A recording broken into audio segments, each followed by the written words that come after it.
Hello friends, എല്ലാവർക്കും എൻ്റെ പുതിയ വീഡിയോയിലേക്ക് സ്വാഗതം. ക്രിസ്മസ് ആയല്ലോ, അപ്പോൾ ഇനി ഒരു കേക്കിൻ്റെ റെസിപ്പി കാണിക്കാമെന്ന് വിചാരിച്ചു. ഇത് ആലിയ ഭട്ടിൻ്റെ ട്രെൻഡിങ് മിൽക്ക് കേക്ക് ഇപ്പോൾ എല്ലാവരും ഉണ്ടാക്കുന്നുണ്ട്. ഞാൻ ബേക്കറൊന്നുമല്ല, സാധാ രീതിയിൽ ഞാൻ ഉണ്ടാക്കിയെന്നേ ഉള്ളൂ. അപ്പം നമുക്കിത് എങ്ങനെ ഉണ്ടാക്കാമെന്ന് നോക്കാം. ഞാനിവിടെ ഒരു പാത്രവും അരിപ്പയും എടുത്ത് വെച്ചിട്ടുണ്ട്. അരിപ്പയിലേക്ക് 1 കപ്പ് മൈദ ചേർക്കുന്നുണ്ട്. മൈദ 250 ml 1 കപ്പ് മൈദ, പിന്നെ 1 ടേബിൾ സ്പൂൺ കോൺഫ്ലവറും ചേർക്കുന്നുണ്ട്. പിന്നെ 1 ടീസ്പൂൺ ബേക്കിംഗ് പൗഡർ ചേർക്കുന്നുണ്ട്. പിന്നെ ഒരു 1/4 ടീസ്പൂൺ ഒരു പിഞ്ച് അളവിൽ ബേക്കിംഗ് സോഡയും കൂടെ ചേർക്കുന്നുണ്ട്. ഇത് നന്നായിട്ട് മിക്സ് ചെയ്തിട്ട് ഒന്ന് ഇടഞ്ഞെടുക്കാം. മാവെല്ലാം ഇടഞ്ഞു കഴിഞ്ഞിട്ട് ഇത് മാറ്റി വെക്കാം. അതിനുശേഷം ഞാൻ 3 മുട്ട എടുത്തിട്ടുണ്ട്. ഈ മുട്ടയുടെ വെള്ളം നമുക്ക് മിക്സിയിലൊന്ന് അടിച്ചെടുക്കാം. എൻ്റെ കയ്യിൽ ബ്ലെൻഡറില്ല, അതുകൊണ്ട് ഞാൻ മിക്സിയിലാണ് ഇത് മുട്ട അടിച്ചെടുക്കുന്നത്. ആദ്യം വെള്ളം നമുക്ക് ഒഴിച്ചു കൊടുക്കാം. ഞാനിപ്പോൾ 3 മുട്ടയുടെയും വെള്ളം മിക്സിയിലിട്ട് ഒഴിച്ചു കൊടുത്തു. ഇനി അതിലേക്ക് ഒരു 1/2 കപ്പ് സൺഫ്ലവർ ഓയിൽ ഒഴിച്ചു കൊടുക്കുന്നുണ്ട്.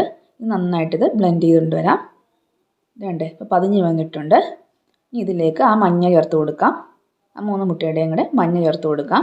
എന്നിട്ട് 1 ടീസ്പൂൺ നമുക്ക് വാനില എസൻസും കൂടെ ഒഴിച്ചു കൊടുക്കാം. ഇതും ചേർത്ത് നന്നായിട്ടൊന്ന് അടിച്ചെടുക്കാം. അപ്പോൾ ഞാനിവിടെ അതും കൂടെ അടിച്ചെടുത്ത് കൊണ്ടുവന്നിട്ടുണ്ട്. ഇനി നമുക്ക് പഞ്ചസാര പൊടിച്ചെടുക്കണം. ഞാൻ ഒരു 1/4 കപ്പ് പഞ്ചസാരയാണ് എടുക്കുന്നത്. 250 ml അളവിൽ ഒരു 1/4 കപ്പ് പഞ്ചസാര എടുത്ത് പൊടിച്ച് വെക്കുന്നുണ്ട്. ഈ പൊടിച്ചെടുത്ത പഞ്ചസാര കുറച്ചായിട്ട് അടിച്ചെടുത്ത മുട്ടയിലേക്ക് ആഡ് ചെയ്ത് കൊടുക്കാം. ഒന്നിച്ച് ചേർക്കരുത്, കുറച്ചായിട്ട് നമുക്ക് ഒരു പകുതി വീതം ഇട്ട് അടിച്ചെടുക്കാം. ഇനി ബാക്കിയിരിക്കുന്ന പഞ്ചസാരയും കൂടി ചേർത്ത് നന്നായിട്ട് നമുക്ക് അടിച്ചെടുക്കാം. ഇനി കേക്കിൻ്റെ ബാറ്റർ തയ്യാറാക്കാൻ വേണ്ടി ഞാനൊരു ബൗൾ എടുത്തിട്ടുണ്ട്. അതിലേക്ക് അടിച്ചു വെച്ചിരിക്കുന്ന മുട്ടയും പഞ്ചസാരയും കൂടെ ഒഴിച്ചു കൊടുക്കാം. ഇത് ഒഴിച്ചെടുത്തതിന് ശേഷം നമ്മൾ ആ ഇടഞ്ഞു വെച്ചിരിക്കുന്ന മാവും കൂടി കുറച്ചായിട്ട് ചേർത്ത് കൊടുക്കണം. ഒരു 3 തവണയായിട്ട് വേണം നമ്മൾ ഈ മാവ് ചേർത്ത് കൊടുക്കാൻ, അല്ലെങ്കിൽ അത് കട്ട പിടിക്കും, നന്നായിട്ട് മിക്സായിട്ട് കിട്ടത്തില്ല. ആദ്യം ഞാൻ ഇപ്പോൾ കുറച്ച് മാവ് ഇട്ട് കൊടുക്കുന്നുണ്ട്. ഇത് മിക്സ് ചെയ്യുമ്പോൾ നല്ല സ്ലോയിൽ വേണം മിക്സ് ചെയ്യാൻ, സ്പീഡിൽ മിക്സ് ചെയ്യരുത്. ഇത് കഴിഞ്ഞ് 2ാമത്തെ തവണ ഞാൻ മാവ് ഇട്ട് കൊടുക്കുകയാണ്. അതും കുറച്ചിട്ട് കൊടുത്തു. അതൊന്ന് പതുക്കെ ഒന്ന് മിക്സ് ചെയ്തെടുക്കാം. ഞാനിപ്പോൾ ആ സ്പാച്ചുല മാറ്റുകയാണ്. എന്നിട്ട് വിസ്ക് കൊണ്ട് നമുക്ക് നന്നായിട്ടൊന്ന് മിക്സ് ചെയ്ത് കൊടുക്കാം. വിസ്ക് ഉപയോഗിക്കുമ്പോൾ മാവിൻ്റെ ആ കട്ടകളെല്ലാം നമുക്കൊന്ന് ഉടഞ്ഞ് കിട്ടും. ഇത് ഒന്ന് റൗണ്ട് ഷേപ്പിൽ ഇതേപോലെ ഒരു സൈഡിലോട്ട് വേണം മിക്സ് ചെയ്യാൻ. അതിപ്പോൾ എല്ലാവർക്കും അറിയാവുന്ന കാര്യം തന്നെയായിരിക്കും. ഇനി അടുത്ത മാവും കൂടി ഇട്ട് കൊടുക്കുകയാണ്. അത് ലാസ്റ്റ് മൊത്തം മാവും ഞാൻ ഇട്ട് ഒന്നും കൂടി ഒന്ന് മിക്സ് ചെയ്തെടുക്കുകയാണ്. ഈ പരുവത്തിൽ മിക്സാക്കി എടുത്തിട്ടുണ്ട്. എന്നിട്ട് ഇതിലേക്ക് ഒരു 1/4 കപ്പ് അളവിൽ പാലും കൂടി ചേർത്ത് കൊടുക്കുന്നുണ്ട്. ഇത് റോ മിൽക്കാണ്, കാച്ചാത്ത സാധാ പാലാണ്. ഇപ്പം റൂം ടെമ്പറേച്ചറിലുള്ള പാലാണ്. അപ്പോൾ എല്ലാ മുട്ടയായാലും എല്ലാ പാത്രമായാലും നമ്മൾ റൂം ടെമ്പറേച്ചറിലായിരിക്കണം. ഒട്ടും നനവും കാണാൻ പാടില്ല. ഇനി നമുക്ക് ബേക്ക് ചെയ്യാനുള്ള പാത്രം റെഡിയാക്കി എടുക്കാം. അതിലേക്ക് ഞാൻ കുറച്ച് എണ്ണ തടവിയിട്ടുണ്ട്. ഇനി ഇതിലേക്ക് ബട്ടർ പേപ്പർ വെച്ച് കൊടുക്കണം. കേക്ക് പെട്ടെന്ന് നമുക്ക് പാത്രത്തിൽ നിന്ന് വിട്ട് കിട്ടാൻ വേണ്ടിയാണ്. ഇനി ബാറ്റർ ഒഴിച്ച് കൊടുക്കാം. വീഡിയോ കാണുന്നവർ ഒന്ന് സബ്സ്ക്രൈബ് ചെയ്ത് സപ്പോർട്ട് ചെയ്യണേ, മറക്കല്ലേ. ബാറ്റർ മൊത്തം ഒഴിച്ചതിന് ശേഷം ഒന്ന് ടാപ്പ് ചെയ്യാം. അപ്പോൾ എയർ ബബിൾസ് എല്ലാം പുറത്ത് പോവും. ഇങ്ങനെ തട്ടിയില്ലെങ്കിൽ കേക്ക് നന്നായിട്ട് ബേക്കായി വരത്തില്ല, പലയിടവും പല വേവായി പോവും. ഞാൻ ഓവനിലാണ് ബേക്ക് ചെയ്യുന്നത്. 180 ഡിഗ്രിയിൽ അരമണിക്കൂർ. നമുക്ക് സാധാ അടുപ്പിൽ, ഗ്യാസ് അടുപ്പിലും ചെയ്യാം. അതും അരമണിക്കൂർ വെച്ചാൽ മതി. അടികട്ടിയുള്ള പാത്രത്തിലായിരിക്കണം എന്ന് മാത്രം. ഈ കേക്കിലേക്ക് ഒഴിച്ചു കൊടുക്കാനുള്ള പാൽ തയ്യാറാക്കാം. അതിലേക്ക് ഞാൻ ഒരു 3/4 ലിറ്റർ പാൽ എടുത്തിട്ടുണ്ട്. 1 ലിറ്റർ ഫുള്ളല്ല, 3/4 ലിറ്റർ പാൽ. ഇനി അതിലേക്ക് ഒരു 100 ml ഫ്രഷ് ക്രീം ചേർത്ത് കൊടുക്കുന്നുണ്ട്. അത് കഴിഞ്ഞ് മിൽക്ക് മെയ്ഡാണ് ചേർത്ത് കൊടുക്കുന്നത്. ഈ ഒരു ടിന്നിൻ്റെ പകുതി ഭാഗം മാത്രമേ ചേർത്ത് കൊടുക്കുന്നുള്ളൂ. മധുരം ആവശ്യമുള്ളവർക്ക് കുറച്ചും കൂടെ കൂടുതൽ വേണമെങ്കിൽ ചേർക്കാം. അപ്പം ഞാനിത് ടിന്നിൻ്റെ പകുതി മാത്രമേ ഞാൻ ചേർത്ത് കൊടുക്കുന്നുള്ളൂ. ഇത് നന്നായിട്ടൊന്ന് മിക്സ് ചെയ്തെടുക്കാം. ഞാൻ മിക്സിയിലൊന്ന് ചെറുതായിട്ടൊന്ന് അടിച്ചെടുക്കുന്നുണ്ട്. അപ്പം നമ്മുടെ കേക്ക് ഇവിടെ ബേക്കായി കിട്ടിയിട്ടുണ്ട്. അത്യാവശ്യം പൊങ്ങിയിട്ടുണ്ട് കേട്ടോ. കേക്ക് നന്നായിട്ട് തണുത്ത് കഴിഞ്ഞു, ചൂടാറി കഴിഞ്ഞു. ഇനി നമുക്ക് ഇത് പ്ലേറ്റിലേക്ക് മാറ്റാം. 2 തട്ട് കൊടുത്തിട്ട് മാറ്റാം, അല്ലെങ്കിൽ ചിലപ്പം വിട്ട് കിട്ടത്തില്ല.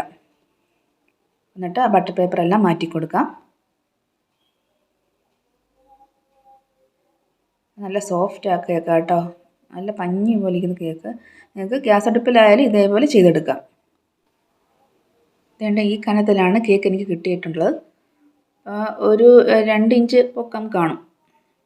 മറ്റേ ഹാൻഡ് ബ്ലെൻഡർ ഉണ്ടെങ്കിൽ കുറച്ചും കൂടെ പൊങ്ങിയാനെ. അപ്പോൾ നമുക്ക് ഇപ്പോൾ ഈ കേക്കിന് ഇത്രയും പൊക്കത്തിൻ്റെ ആവശ്യമേ ഉള്ളൂ. ഞാൻ ഇനി മണ്ടയ്ക്കത്തെ ആ മുരിഞ്ഞ ഭാഗമൊക്കെ ഒന്ന് കട്ട് ചെയ്ത് മാറ്റുകയാണേ.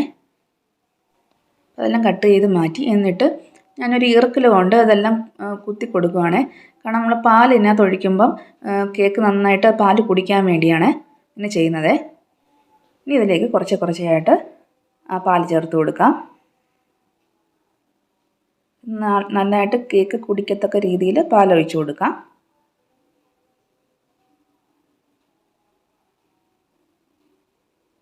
പാലെല്ലാം ഒഴിച്ച് കൊടുത്തതിന് ശേഷം നമുക്ക് ഒരു അരമണിക്കൂറത്തേക്ക് ഫ്രീസറിലോട്ട് മാറ്റാം.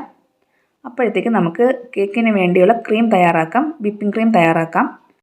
ഞാൻ ആദ്യം ഒരു പാത്രത്തിൽ കുറച്ച് ഐസ് വാട്ടർ എടുത്ത് വെക്കുന്നുണ്ട്.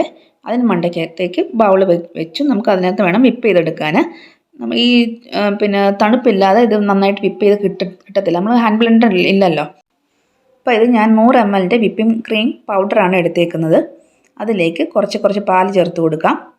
ആദ്യം ഞാൻ ഒരു 1/2 ഗ്ലാസ് പാൽ എടുത്തിട്ടുണ്ട്. അതാണ് ആദ്യം ചേർത്ത് കൊടുക്കുന്നത്. ചേർത്ത് നന്നായിട്ടൊന്ന് മിക്സ് ചെയ്യണം. ആദ്യം സ്പൂൺ കൊണ്ടൊന്ന് മിക്സ് ചെയ്യണം. ഒന്നിച്ച് പാൽ ഒഴിക്കാൻ നിൽക്കരുത്. അപ്പോൾ അങ്ങ് വെള്ളമായി പോകും, വിപ്പ് ചെയ്ത് കിട്ടത്തില്ല. നല്ല ടൈറ്റായിട്ടുള്ള രീതിയിൽ എടുക്കാം. അപ്പോൾ വിപ്പിംഗ് ക്രീമായിട്ട് കിട്ടും. അതാകുമ്പം ഡയറക്റ്റായിട്ട് നമുക്ക് വിപ്പ് ചെയ്യാം. ഇത് പൊടിയാണ് ഞാൻ വാങ്ങിച്ചത്. പൊടിയാണ് എനിക്ക് കുറച്ചുകൂടെ നല്ലതായിട്ട് തോന്നിയിട്ടുള്ളത്. അതുകൊണ്ടാണ് പൊടി എടുത്തത്. നന്നായിട്ട് മിക്സ് ചെയ്ത് കൊടുത്തു. ഇനി നമുക്ക് വിസ്ക് കൊണ്ട് നന്നായിട്ട് തടിച്ചെടുക്കാം. നല്ല ടൈറ്റ് ആകുമ്പോൾ ഒരു ഇത്തിരി സ്വല്പം പാൽ ചേർത്ത് ഒന്നും കൂടെ നന്നായിട്ട് അടിച്ചെടുക്കാം. ഈ പരുവത്തിൽ ആയി കിട്ടണം. കാരണം ആ വിസ്കിനകത്ത് പറ്റി പിടിച്ചിരിക്കുന്ന രീതിയിൽ ആക്കി എടുക്കണം. ഇനി എന്നിട്ട് കേക്ക് എടുത്തുകൊണ്ട് വരാം. കേക്ക് ഒരുവിധം സെറ്റായിട്ടുണ്ട്. ഒരു 2 മണിക്കൂറൊക്കെ വെക്കുന്നത് നല്ലതായിരിക്കും. ഞാൻ പെട്ടെന്ന് ചെയ്യാൻ വേണ്ടി എടുത്തതാണേ. ഇനി ക്രീം എല്ലാ ഭാഗത്തും തേച്ച് കൊടുക്കാം. എല്ലാ ഭാഗത്തും തേച്ച് കൊടുത്തിട്ടുണ്ട്. ഫിനിഷിംഗ് ഒന്നും ആയിട്ടില്ല, അതിനും കുഴപ്പമില്ല. എന്നിട്ട് ഞാൻ ബ്ലൂബെറി വെച്ച് കൊടുക്കുകയാണ്. അതിനുശേഷം സ്ട്രോബെറി വെച്ച് കൊടുക്കുകയാണ്. അപ്പോൾ ആ കേക്കിൽ ആലിയ ഭട്ട് കഴിക്കുന്ന ആ കേക്കിൽ ബ്ലൂബെറിയും സ്ട്രോബെറിയാണ് ഡെക്കറേറ്റ് ചെയ്ത് വെച്ചേക്കുന്നത്. അതുകൊണ്ട് ഞാനങ്ങനെ എടുത്തതേ ഉള്ളൂ. നമുക്ക് ഇഷ്ടമുള്ള എന്താ വേണമെങ്കിലും ചെയ്ത് വെക്കാം. അപ്പോൾ കേക്ക് ഞാനിവിടെ സെറ്റ് ചെയ്തു. കഴിക്കാൻ നല്ല ടേസ്റ്റാട്ടോ. നന്നായിട്ട് തണുപ്പിച്ച് ഇതിപ്പോൾ ഒന്നുകൂടെ ഫ്രിഡ്ജിൽ വെച്ചു. എന്നിട്ട് ഞാനിത് കട്ട് ചെയ്യുകയാണേ. കട്ട് ചെയ്തിട്ട് നമുക്കൊരു പ്ലേറ്റിലേക്ക് മാറ്റാം. ഇത് കട്ട് ചെയ്തെല്ലാം മാറ്റിയതിന് ശേഷം നമുക്ക് ആ മിൽക്ക് ഒഴിച്ച് കൊടുക്കണം. നമുക്ക് കേക്കിലേക്ക് ചേർത്ത മിൽക്ക് ഉണ്ടല്ലോ, ചേർത്ത് അങ്ങനെയാണ് ഇത് കാണിക്കുന്നത്. വായിലിട്ടാൽ അലിഞ്ഞിറങ്ങുന്നൊരു കേക്കാണിത്. ട്രൈ ചെയ്യാത്തവർ ഒന്ന് ചെയ്ത് നോക്കണേ. അപ്പോൾ വീഡിയോ ഇത്രയേ ഉള്ളൂ. എല്ലാവർക്കും ഇഷ്ടപ്പെട്ടാൽ ലൈക്ക് ചെയ്യണം, ഷെയർ ചെയ്യണം, കമൻറ്റ് ചെയ്യണം, സബ്സ്ക്രൈബ് ചെയ്യണം. താങ്ക്